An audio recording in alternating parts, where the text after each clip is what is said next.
Welcome to American Reacts. In this video, we're going to be reacting to 11 American high school terms that baffle British people. Let's get into it. Hello, this month I had the honour of speaking at Lakes Community High School here in Illinois. Do an American accent? Really like the weather today.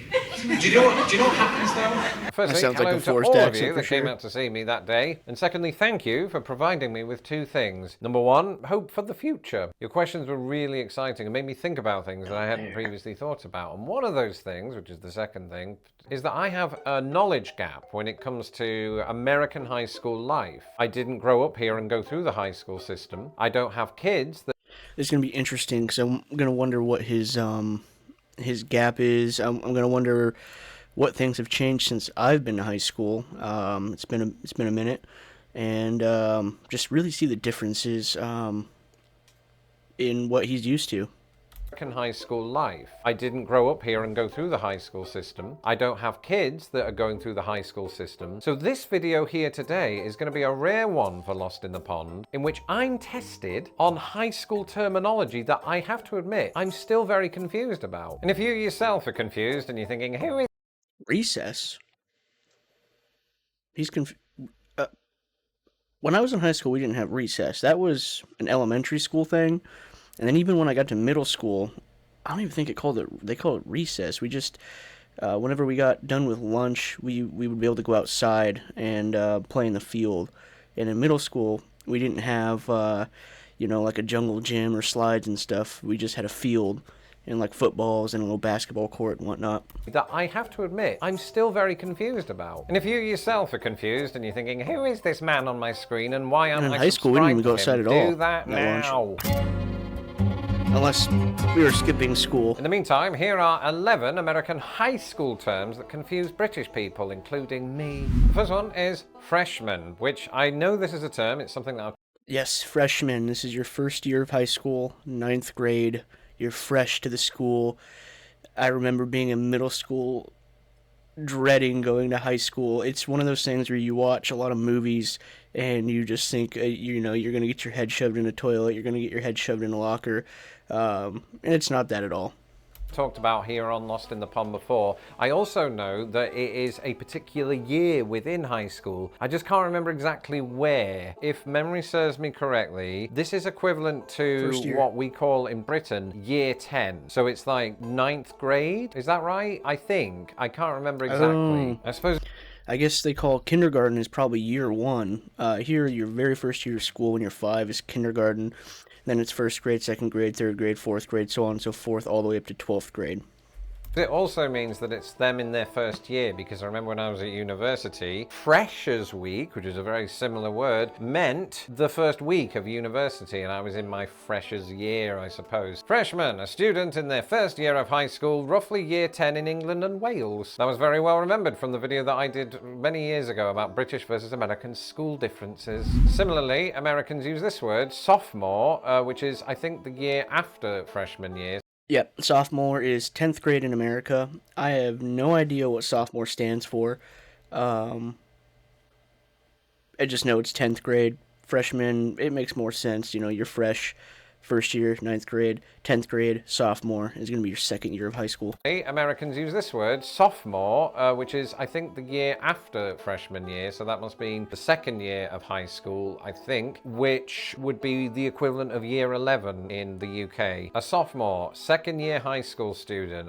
This is actually easier than I thought. It's all going to go downhill from here. GPA. I have definitely heard This is your grade point average. This is just an average score of all of your grades in all of your classes.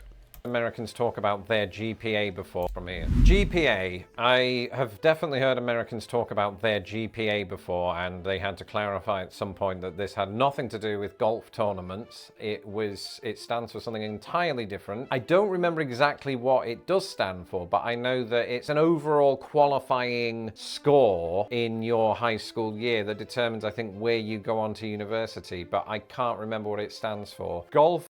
I didn't go to college, but yeah, your GPA does play a big factor in a lot of different things. The better your GPA, the better opportunities you're going to have. that determines, I think, where you go on to university, but I can't. Because it really shows your drive, your knowledge, how well you perform.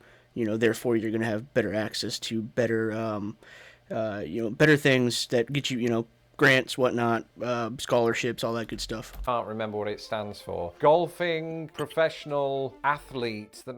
Grade point average. But I can't remember what it stands for. Golfing professional athletes. They're not really athletes in golf, nor is this related to golf in any way whatsoever. Just tell me what it means. Grade point average. That was easy. I should have known that. The overall average of your grade. So I think I was more or less on the right lines there. Elective. I do know this term, but it's not a term that we. Electives are classes that you pick. You got your mandatory classes that are part of the curriculum, so like your math or your English. Then you got electives. This would be like gym, home ec, shop class, welding. There's different classes you can pick that are within the trades, but these would be classes that you yourself pick that are not mandatory. I was more or less on the right lines there. Elective. I do know this term, but it's not a term that we really use in British academia. My wife is the one who pointed this out to me. An elective is a subject that you choose to take. In fact, I'm going to let you in on a little secret. I thought about this word elective just before giving my speech to Lakes Community High School, because my talk took place during their Writers' Week. And my slight concern was that the students were there not as part of any kind of elective study, but was sort of there in a compulsory manner, and therefore wouldn't enjoy this talk as much. I still don't actually know the answer. I never asked, but it turns out it doesn't matter because it felt like they wanted to be there. I guarantee it. Just being an American, hearing different accents rather than the American accent or your localized American accent. And I'm sure it's the same for like British people or people from other countries. When you hear other accents, it's always interesting to hear that person. Yes, the British guy to say, just stuff like that. It's just, I think it's just normal, honestly. And I would assume that British people or other people from other countries ask Americans to say certain things that they think sound funny in the American accent. Know the answer. I never asked, but it turns out it doesn't matter because it. So I can definitely see them being engaged in his speech. Felt like they wanted to be there, which was good for me. Speaking of languages, this video is sponsored by Mondly by Pearson, which is currently offering a limited time app/lost in the pond. Mondly is one of the most I like about it is that it focuses. I don't have a system which creates overwhelming French or translation practice. Mondly has a pronunciation because the Bingo is like me, which is great because it makes me feel important and means that you get to save big on 70% of premium access during the spring sale. The link is in the description below. Recess. I know this word. I've heard this word many times. Recess, like I said, this is like an elementary school thing. Maybe in other parts of the country they call it recess when you get your free time or your activity time. Elementary school here in the U.S., I can't remember if lunch and recess was the same thing, but we had a designated time. We got to go outside and play. In elementary school, we had jungle gyms, tire swings, slides, all sorts of different things, monkey bars, soccer field. My elementary school had a sand pit we could play in, pea gravel, which is little pieces of, pea gravel, these little rocks is basically what covered the entire thing, and it was kind of like a sand, it's not as fine as sand, but just real soft, swing sets, all that good stuff.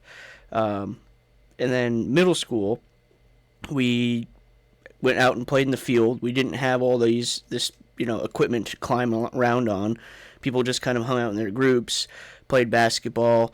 Really what we did, we just like walk around the field. My group of friends, we just walked around the field and, joked around. This was during lunch, so we'd take our lunch and then whatever free time we'd have afterward, we'd go outside in the field and spend the rest of lunchtime doing whatever. And I came to know what it means, but I didn't. I know this word, I've heard this word many times, and I came to know what it means, but I didn't at first. In fact, I found it quite confusing. For my British viewers who may not be familiar with this use of the term, recess. Oh, I forgot. And then in high school, we didn't go outside at all. Like, we went outside during, like outdoor recreation or if the gym class went outside. But high school, we just did our lunch, and we would go to class, unless you skipped, which probably did a little too much of that. In this case, quite confusing. For my British viewers who may not be familiar with this use of the term, recess in this case just means a break between classes where you go outside, you might kick a ball around until it gets confiscated in 1993. Where I'm from, we called that playtime. I think I even called that playtime all the way through high school. I suppose British people might also call it a break. And what I didn't mention a moment ago is that when I was doing That's another thing too. Is I suppose that it's different across the nation. At least where I went to school here in Alaska, recess was only elementary school. Then it was just, I don't even know. I don't even think they had a name for it in middle school and high school. It was just whatever free time you had left over, you just went and screwed around with your friends. this presentation at the school, also call it a break. And what I didn't mention a moment ago is that when I was doing this presentation at the school, I didn't just do one presentation, I did the same presentation 3 times. And in between, I only got a break of about 5 minutes between each bell. And it really made me realize that I never want to be a teacher. Valedictorian is a word I hear all the time and can never remember. This is, I was not near the top performing, but valedictorian is the top performing student, either in the school or I think it's in the school of the graduating year. The very top performing student. Remember exactly what it is. I know that it is some sort of student that has done very well at school and is therefore like the super student that wears a gown and everything and can probably This is the student that got the highest grade point average. I don't know. But valedictorian is someone who's just an all-round great student, right? They can do maths, they can do English, but they can definitely do a language. And because this is America, they probably excelled at some point at speech meet. They give a really good speech that everyone claps, and then a video is shown of them 20 years later when they've become some impressive law figure. Probably incredibly wrong. Let's have a look at that. Valedictorian, the student with the highest grade. And I always, when I think of valedictorian, I more think of like college or university. Again, I can't even remember if we had a valedictorian speech at my high school. Grades in the graduating class. Incredibly wrong. Let's have a look at that. Valedictorian, the student with the highest grades in the graduating class. I think I was pretty much there. I added on some bells and whistles, but then this is America. They probably wear bells and whistles. I don't know. AP class. I've often heard Definitely wear the American friends flag. talk about how when I was in AP class, I did X, Y, and Z. I just don't. AP classes are advanced classes. I believe you get college credits for them, and then you can basically, when you go into college, you already have some credits.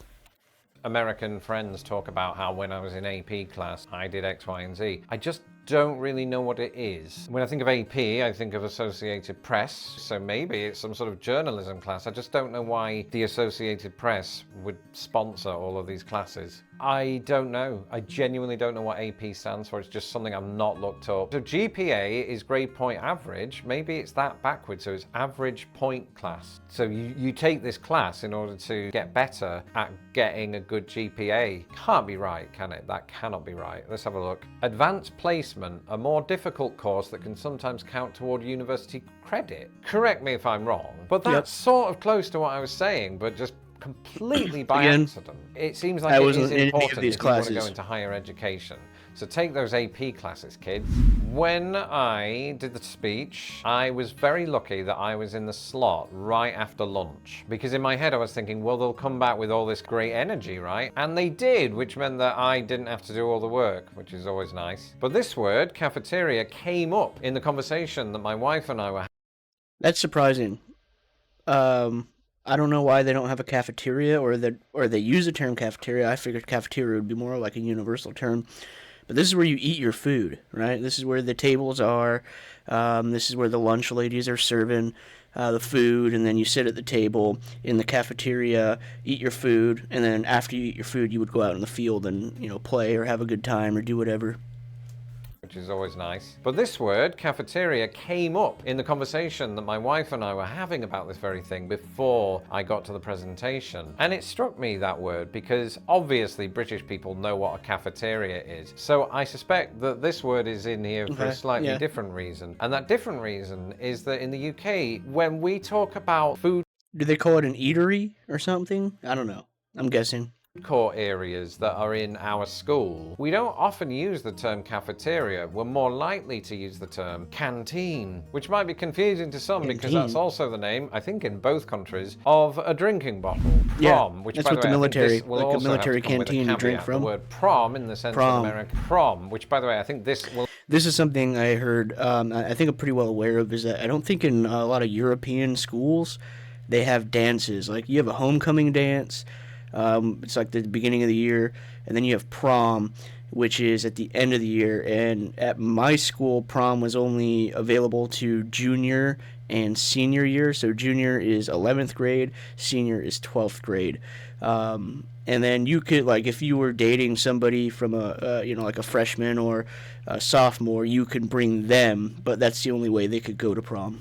also the name, I think in both countries, of a drinking bottle. Prom, which by the way, I think this will also have to come with a caveat. The word prom, in the sense that Americans know it, has taken off in Britain since I left. But when I was growing up, prom was very much seen as this American thing. We all knew the term from American romantic comedies like She's All That and Carrie, but we were always quite hazy on the specifics behind it. I haven't really looked too much into what prom is, other than it's where students go to some sort of like dance hall at the end of school year, and you appoint a king and queen, apparently, even though America famously... Yeah, so sometimes your school will rent out an establishment for prom, but a majority of the time I believe they have it at the school. Usually if your school is renting it out, it's usually a more wealthy school, and they'll rent out like a real nice area and whatnot. But they'll have like a DJ come in and play music and all that stuff. School year, and you appoint a king and queen, apparently, even though America famously rejected monarchy, which, fair play. So, just to confirm, prom, the big formal dance at the end of the school year, usually for seniors. I think I mostly got that right. Homecoming, yeah, And that's another thing that could be different. At my school, it was juniors and seniors that had access to it. You could invite, lower classmen if you were inviting them to prom. But typically, you would ask somebody to prom, and usually people try to do some big, thoughtful, extravagant way they ask them. Have a sign or have a bunch of balloons, or their friends make a big surprise and make a big deal of it. And it's supposed to be one of those things where it's like creates a lifelong memory. end of the school year, usually for seniors. I think I mostly got that right. Homecoming, yeah, I know that this one in some small way involves Spider-Man, but it's also in school terms, I think, a term for coming home, isn't it? You know, this definitely takes place a few months after the King and Queen It's basically have like been prom. driven to their favourite White Castle. Because they have a whole summer break, and then I think Homecoming is them coming back. Except for I think all 4 years get to go to this dance. It's just a dance within like the first month or so, I think, of school starting. Their favourite White Castle. Because they have a whole summer break, and then I think Homecoming is them coming back, surely. I haven't spent much time thinking about this, so let's have a look. Homecoming, a football game and dance held in autumn, often baffling to British people because it sounds like someone returning from war. I suppose it really speaks to American optimism. I suppose, yeah, it's a football game, but I never really played sports. I did a lot of a lot of personal exercise. I was in a lot better shape when I was in high school, but I did a lot of running and weightlifting. I didn't do any like team sports. I just never got into it. Could never get into it. Still, I'm not into it. Don't watch the Super Bowl.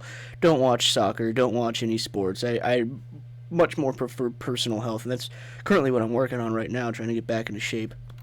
Because it sounds like someone returning from war. I suppose it really speaks to American optimism, this, because when I was at school, I didn't want to go back. So having a party for it, to me, seems insane. But I've always equated Homecoming more with like the that dance. was Lawrence's persona talking, not actual Lawrence. Please, be excited for school. Ah, Letterman jacket. I smile because when I think of Letterman jackets, I think of the 3-year Letterman. This is what the who's a football parody players account get. on Twitter of somebody who peaked in high school and These still jackets boasts here. about their Letterman jacket. The only thing is, I've never really looked into what a Letterman jacket is or why you receive one. I just understood through his character that it's something that's quite important or prestigious, and that it's sports related because he plays a coach-like character. But like, I don't know who gets them and why. I've just looked up. I think it's just the football players that get them. The body of the jacket is going to be the color of your school, and I think throughout the whole country, at least a majority of the schools, the sleeves are white. Coach-like character. But, like, I don't know who gets them and why. I've just looked up Letterman jackets. This is the most hilarious thing I've ever seen in my life. Because I don't think soccer players get them. Track stars don't get them. They carry some kind of prestige. It just makes it all a bit funnier. But you know, in a way where I respect you if you have one, because ultimately you're probably 6'5". I think this year, if I continue to get in shape and hit all of my fitness goals, I deserve one of these. You know, with a big L for Lawrence. Or lose, that could mean loser. Either way, thank you again to Lakes Community High School, as well as the dry sponsor of British today's humor video, Mondley. In the meantime, if you like this video, why not watch 7 British phrases that completely baffle Americans? You'll watch that video next, and until the next time, goodbye. Hello, this month I had... That was interesting. You know, everything, it all came back to me watching this video. You know, let me know what you think. If you're from America, how are things in your state? You know, how did things operate in your state? Because I spoke about things from my point of view here in Alaska. And if you're from another country, let me know what you thought about this. Let me know what you thought it may have been before you saw this. And if you want to watch Lawrence, the link for this video will be in the description below. And if you liked this video that I reacted, go ahead and leave it a thumbs up, subscribe, help support the channel for free. We'll catch you guys in the next one.